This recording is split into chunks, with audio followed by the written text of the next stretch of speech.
L'emergenza lavoro è la priorità da promuovere nel programma della nuova giunta regionale, e quanto chiede Gavino Carta, segretario generale della CISL Sarda, nel fare gli auguri di buon lavoro al nuovo presidente della regione Cristian Solinas. Secondo il leader della CISL è necessario far ripartire al più presto l'attività di governo regionale per affrontare i tanti problemi che tutti gli schieramenti politici hanno riproposto e segnalato dal loro punto di vista nelle piattaforme programmatiche. Per questo il sindacato auspica che il varo della nuova giunta avvenga in tempi brevi e che i tempi della politica rispondano ai bisogni dei sardi.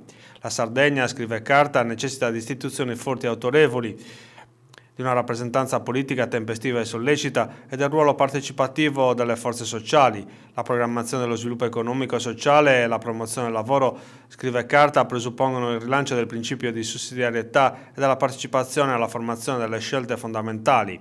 Uno strumento e un metodo, rileva la CISL, che un tempo venivano definiti programmazione democratica. Non si tratta di consociativismo, ma di valorizzare gli apporti della mediazione sociale, del volontariato, degli enti locali su temi che richiedono, per essere positivamente e tempestivamente attuati, il contributo e possibilmente l'adesione delle diverse rappresentanze. La CISL, conclude la nota, è pronta a un dialogo e confronto sui temi dello sviluppo e del lavoro per rafforzare l'unità dei sardi al fine di creare le migliori condizioni affinché si affermi una nuova stagione di progresso economico e sociale.